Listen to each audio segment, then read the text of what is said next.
guys, it's Kelly here and I'm back with another video. Today's video I'm using some products from Honeybee Stamps. I'm using older and newer products, some of the lovely layers, the Sun-Kissed Summer, and the Palm Fronds stencil and cover plate. And then the kind of star of the show is this bold background plumeria. So you'll notice in there that I have the seashells and things like that, but they're not included in this card. And that is because I wanted to show how you could combine stencils with die cuts to get lots of layered texture without your card being like super busy. And I love the way both the cards came out, but there's too much footage for one video. And I didn't want to cut it all out. So I ended up splitting them into two. So we're going to use the bold background plumeria as it is intended in this one. And then we're going to use it again in the other one. And then that video will be up on Saturday. So there's just going to be like a little bit of time in between them. So if you guys have watched my videos before, you know I love like layering colors. I love having, kind of like a gradient going on with my backgrounds. So I'm going to end up doing ink blending two backgrounds. One of them is for the stenciling. That is this one here. And so I'm doing kind of like a halo where it's darker around the edges and lighter in the center. And for that, I am doing Twisted Citron, Mowed Lawn, Rustic Wilderness, and then Pine Needles. And the Pine Needles is going to add just like a hint of a bluish green versus a yellow green. And the reason that I'm adding that in is, first of all, it deepens up that green color. But then also, because my background will be so yellow-green, I will be able to use a more true green or a bluish toned green with the leaves of my plumeria, and it will still match, but not so much that it will blend into the background. You'll still be able to see them. They'll still read. So I like to do all of my ink blending twice, because I feel like that gives me the best blend. So I work out from my lightest color to my darkest color, and then from my darkest back into my lightest. And that is what you see me doing here. This background and like on its own would be perfectly fine to use as the background if you feel like the completed piece is a little too busy for you. I'm not a person who likes busy, and I think that it's okay, but you definitely could just do it like this and leave off the stencil and just use the cover plate, or vice versa. And I'm going to show you kind of as I go through the process, the different ways that you could do it, because maybe you don't have the cover plate and you do have the stencil, or you have the cover plate and you don't have the stencil. You get what I'm saying. Like, there's a way to make it work without using both of them. I just think that using both of them adds a lot of texture and interest without adding a lot of bulk. So now that that one is done, for now, we still need to stencil it. This is the one that I'm going to use for my cover plate, so to die cut. And I just did a once over with the Twisted Citron, and now I'm going to go in and really just totally randomly, like whatever makes your heart happy, put down a couple of spots of darker green. This is meant to be more sporadic. It's meant to be just kind of haphazard so that all of the greens don't match up perfectly. I recently, like, the Palm Frond cover plate and stencil are not new. They are an older product. And if you have not picked it up by now, after all the times that I have used it, then it's probably just not your thing. Because I just used it in June. I used it with my plumeria stamp set to do a tone-on-tone texture in a completely different way than what we're doing today. And I just feel like it's such a solid piece for summer cards. And in my case today, I am making, this one specifically is a birthday card. And then the other one that we'll do on this weekend has a sentiment that could allude to a birthday, because really, I mean, that's what I give for the most part. So we're doing this the same exact way. We're working lightest to darkest, darkest to lightest, and every time I'm going over it, I'm just kind of extending it out a little bit. The only regret I have about this is I left a lot of light in the middle, and I did the background with the halo so that the light is middle, and I wished I would have switched that up just a little bit. But I mean, for the most part, I really don't have any complaints. That's just such a little thing, but I try to be as transparent with you guys as possible. So now we're all the way out to the lightest color, and we're just going to give everything a once over again, and then we're going to move on to the stenciling. So the palm frond cover plate is an A2 size, but the stencil is a 6x6. So that way you can use it either vertically or horizontally. So I tried to kind of offset it to make sure that it wasn't going to be like super matchy with the cover plate, if you know what I'm saying. And then I'm using my Altenew sticky mat to hold that in place. It's great to hold your stencils in place. And then I'm doing the same thing. So I'm doing the darker color around the edges. Basically, I'm just repeating the second layer again. So I'm starting with the darkest color around the edges and then bringing that in towards the center. I am a bit more heavy-handed with my darker colors because that Twisted Citron is not a super dark color, and I wanted you to be able to see the leaves throughout. So I did take the mowed lawn maybe in a bit further than I would normally if I wasn't putting anything on top. I hope that makes sense. But yeah, so my intention was to do the two cards together, and then I realized I had like 3 hours of footage, and there was no way that was fitting into a, 30-minute video. It just was not going to happen. So throughout this, you may, see bits and pieces like here of the other card. But don't worry, you'll see the whole thing this weekend, I promise. So I do love some spatters, and I do love some shimmer. And so for this card specifically, I am using the gold Perfect Pearls. For the other one, I'm using the regular Perfect Pearls. So I'm going to do some clean water. This is all Distress ink. It's all reactive with water. So I'm just going to do some clean water kind of spatters. And then I will go in and mix up that Perfect Pearls. Perfect Pearls bind with water.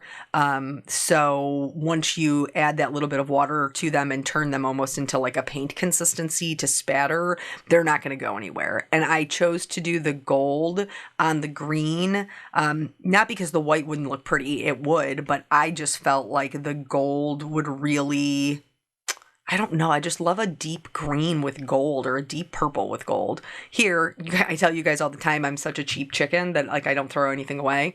We, over the weekend, had my husband's family over for all their July birthdays. And when I was putting the cards together for my sister-in-law, I accidentally adhered it upside down. So that was the part of the card that I cut off. That actually is it's a happy birthday set from Honeybee. But I had to cut off the backer part of it so that I could remount it. And I didn't throw it away because there was nothing wrong with it. And now I've used it for this background, and I die cut through it. Nobody's ever going to know except me and you. So I did all the die cutting for the bold background plumeria out of white, and then I also cut 2 more of the palm frond cover plates out of white. And then here, this is my first time using this, and it is not considered a lovely layer, but it mimics them quite a bit. Whereas, you're layering the leaves and then the flowers, and then some of the other flowers have layers as well, which is why it's such a good one. They have another one like this that's a rose background. And so basically, whenever I do lovely layers, I lay one layer on top of the other so I can see where my shading will go. And that's what I was doing with the stems, like with the branch portion. I was laying down my flowers to see where I needed to stop and start my branches. There's some of them that it was really obvious and I didn't need to, worry about tracing them out. And then there was other ones that it was less obvious just because of how the whole piece is put together. But it does cover your whole A2 card. So here I chose, again, this is when I thought I was going to have them all in one video. I chose some cooler browns because that matched the ink blending on the other card. Like, I have a real problem with the matchy-matchy. Like, please tell me I'm not alone there. So anyway, I went with the E40s family, which is totally fine.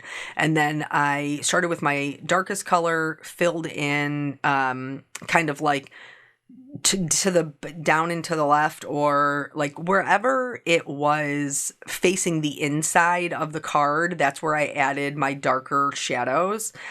And then I worked my way out to that lightest color, which is my highlight. I know, because we're so far away, that it is difficult to see, but hopefully once the card gets pulled together and we get some close-up shots, you'll be able to see that you can actually tell that it's shaded. So then on the Honeybee website, they have a layering guide for this, and they recommend that you adhere your leaves and then your flowers. And for some of these, again, like the leaves are not overlapped by the flowers, so it's not something that you have to, worry about your shading. You would just shade it like a regular leaf, like this one right here. But then there's other ones where the leaves do tuck under, and for those ones, I did lay them on top of each other and then just marked it on the leaf with my lightest green color. And this honestly isn't even the color I ended up using, but it was a light green and that's all that I needed. Like that particular one where it's like a side view, it lays on top of two of the leaves. So I really needed to figure out where the shadows needed to be. For like this one right here, the shadow is toward the bottom. Well, I'm already going to add that shadow because it tucks underneath. Like all of the base of the leaves will be darker anyway. But for some of them, like this one where the flower is covering it kind of in the lower middle portion, I was glad that I took the time to mark it. Now, let me be honest with you. Do I think if you don't take the time to do that, it's going to make or break your card? No, I don't. I think that this die set is so well put together that that's not something that's going to be noticeable. So maybe save yourself the headache of tracing it. Again, like I said, this is the first time that I've used it. So I kind of defaulted to what I always do before I realized that maybe it wasn't necessary. Remember we talked about the greens, like I chose a more of a true green to stand out from the background, but then I chose my lightest color as it is still a green, it's still a G, but it lends itself more to a yellow green. And when you're doing that, when you're blending that way, where maybe they're a little bit different, where one has a blue base and one has a yellow base, when I'm going over my leaves with my lightest color, I am trying to make sure that I go over the whole leaf, since it is slightly changing the tone of the whole leaf overall. So I just try to make sure that I'm going over everything so that part of it isn't blue-green and part of it is yellow-green. Once I have the leaves done, I go in with that lightest color and I'm just going to trace the edges of the leaves. This is going to help ensure that we don't see any of that white peeking through. But I do want to note that I'm only going over the outside edges. If the leaf goes up to a flower, I am not going over the edge of the flower. I'm just doing it where the leaves are. And then I'm going to go ahead and adhere these. The reason that I'm not taking that green up to where, like up over my flowers, in most cases, it would not be a big deal. Like if I was doing these like pink or yellow, like I don't think having the green in the background would be a big deal because our whole background's green. But in this case, I chose to color my plumerias white. And so because of that, I need my edges to be white to maintain that whiteness.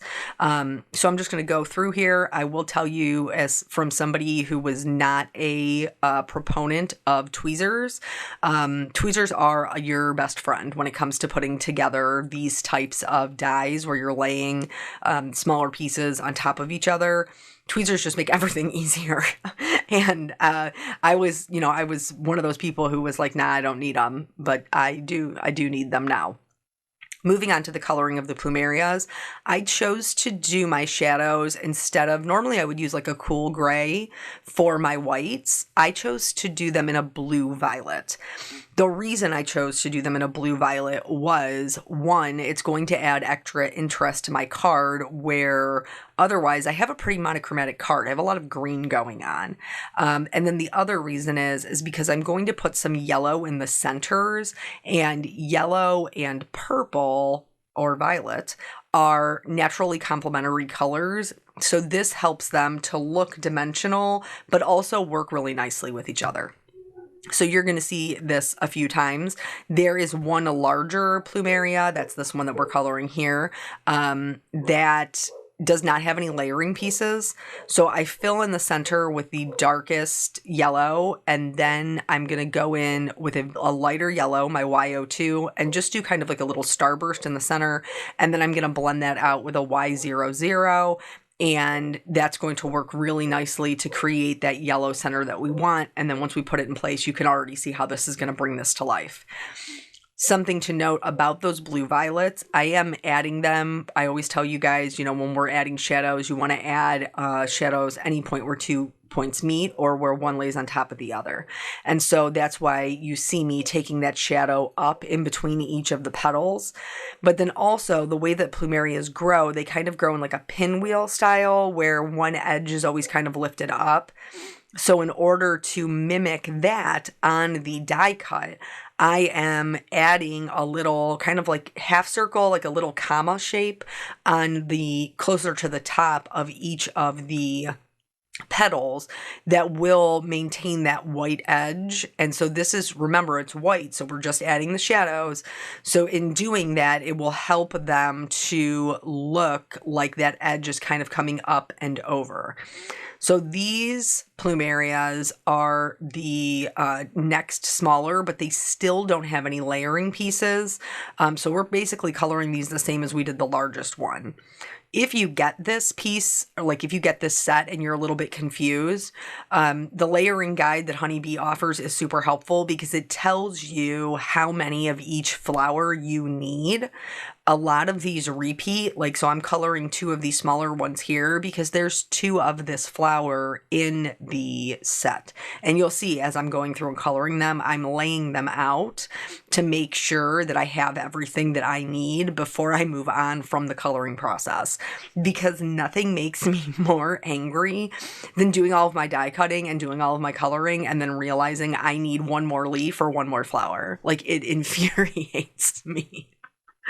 Which, I mean, honestly, is it that big of a deal? No, probably not. And honestly, because I don't want to do it, half the time I end up wasting more time trying to figure out a workaround than it would have cost me to just die cut and color another one. Like, am I the only one who's guilty of that? I'm like, no, I'm done with that step. I'm not going back. This flower is drawn so that it's kind of like the side view-ish with the front kind of flipped up. So this one is our first piece that is a true layering piece. And I'm coloring them the same way with the blue violets. I marked out where the shadows would be on the bottom base piece with the one that sits on top. And then I'm adding those, going through and doing all of the blue violets just like I did before, still leaving, quite a bit of white on the petals. And then I'm going to go in and do the yellow centers. So I did the darker portion of the center on the piece that's going to be on top. And then again, used that like very light mid-tone, but I didn't add as much as I did to the open flowers because it's kind of curled up over itself, so you just wouldn't see as much. This one has an additional layering piece that when you put that, like, it looks like this, and then when you put this piece on, which I have to use my tweezers because it's a tiny little guy, this helps the front piece look like it is curled up over. So for that one, I did not add any shading because, you know, that's my top layer and it's curled up over everything else, so it's going to have more white. So I just left it white. This one is a true side view, and you can see all of these have like base pieces, and the base piece is that is the key to being able to use these like more traditional lovely layers, because it holds the whole flower. So you don't need the background to pull off, like to pull the flower together. It has its own base piece. So for this one, I didn't add any yellow at all. I just did the shading with the blue violets and then, you know, put that all together. So, you know, you could see it. And then we're going to go through, once we're done with the coloring all together, we're going to go through and start, adhering them all. So this one is by far the most challenging, and that is because it is smaller, but it also acts as like a, you know, like those little buds, like plants have buds. So it makes sense that they would have them, but just understand that this one is going to be a little bit more challenging to do. So here I am doing the same thing that I was doing before, where I'm holding the top layer over its next layer.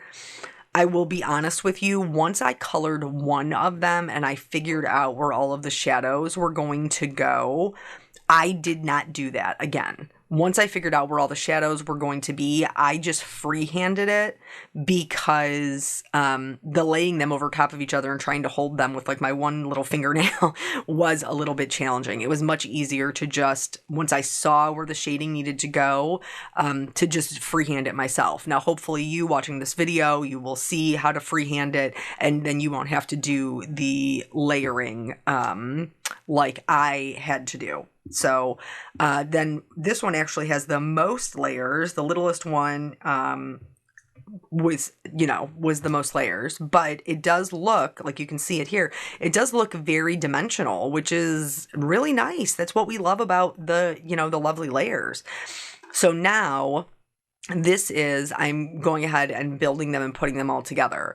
Now, I believe the intention is for all of them to go on their backer piece, but I'm going to be honest, for all of them, I did not use their backer piece. So for like this one right here, where there's just very little, it just leads right into the branch, I just left it that way. I didn't use the backer piece. I just let the flower lead right into the branch, and I was fine with that.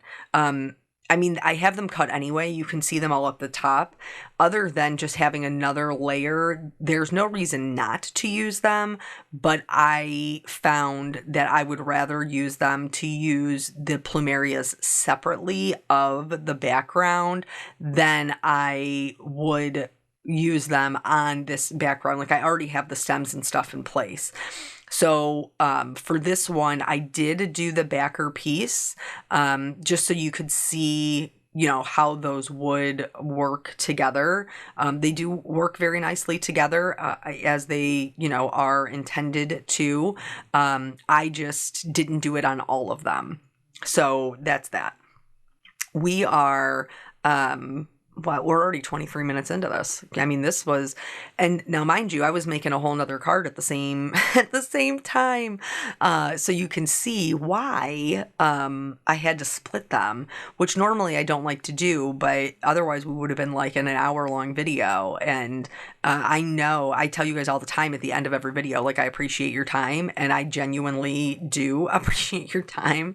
But like, as somebody who works full time, has young kids, you know, maybe you have a lot of like hobbies or other things that you're doing. I get that your time is precious. And so I do try to break it up into more manageable bites. When I can, like when it makes sense to do so. Sometimes I, you know, have a 35-minute video or whatever because it was like, it wasn't enough to split it, but it was a little bit like too much for one of my normal videos. But I don't know, you guys always are so gracious, which I appreciate, about how long the videos are, and you're always like, don't worry about it. But I still feel like I did, what was that? When we did the Crafty Meraki virtual retreat, if anybody attended that, like my video was in real time. My video was in real time and it was over an hour long. And so I did the voiceover for over an hour. And I have to tell you guys, it was not entertaining to watch me. And especially like I realized in doing the editing of that video how much I edit out of the other stuff, because when I first started doing videos, there was like two schools of thought. You had people who made videos and kind of self-edited as they were going, which there are still people who do that. They utilize that, where they have like the whole idea before they sit down and they only, record start to finish, certain sections. Here, I'm doing both the sentiments. I'm going to treat them with my anti-static tool, stamp them in our brilliant white pigment ink, and then heat emboss them with some white detail embossing powder. But then the other school of thought was basically turn on your camera and just record the whole thing, and then you can always edit it out. I am number two. I just turn the camera on and it is what it is. Now, if those of you who have been around a while remember when I had to switch cameras, I found that I had been pretty spoiled by the camera that I had because it had a pause button. So I didn't have to record nearly as much. I could just pause it until I got to another point where, it made sense. But now, like, almost nobody has, though, that pause button. And that was really hard for me. So now, like, when I card make, I just go. So now we're to the building of this. So I'm going to show you, like I said before, this is the stenciled background, and you could use the plumerias right on top of this and it would still be readable. You could do them both with no buffer, and it's a little bit busier, but putting the white in not only gives it a little bit of height, which is helpful to separate it from the background leaves, I'm also going to do one slightly offset. So this first one, I am doing, the green directly onto the white, and I'm matching them up as well as I can. For the next one, I am going to, and when I mean slightly offset, I mean the slightest bit offset. I didn't even have to trim any off. That's how slight of an offset it is. And that is just going to give us just a little tiniest sliver of white that will pull it up from the background. Like it will just heighten it up off the background. And then I'm going to go ahead and glue that down. Now, if you're making like a more masculine, retirement card, birthday card, even, just whatever, like this background in and of itself, before we put the plumerias on, would be great. And you could just add a sentiment and it would be a really great card with lots of interest. But adding the plumerias gives this another dimension where we have like the leaves that are really far away, we have the leaves that are close up, and then we have the leaves that are attached to the flowers. And that really helps with the added interest because there's so much texture going on, but each layer can still be seen for itself. I hope that makes sense. So that way it doesn't come across as super busy, but you can tell that, maybe you would be looking at some plumerias like in the tropical jungle type area, and you would have these behind them. So for the accents, I actually went back to the Make It Merry for this really like rich dark green rhinestone. I really liked those. So those are what I use to accent my sentiment. And then for the centers of the flowers, the center of the plumerias, I used the travel pearl stickers. They had this nice kind of like goldy orange color. And so I used those for the center. And then that's it. That's the whole card. So thank you guys so much for joining me. I do always appreciate your time. And hopefully you learned a little something about how you can layer your stencils and your dies. I will catch you guys on the next video. Bye.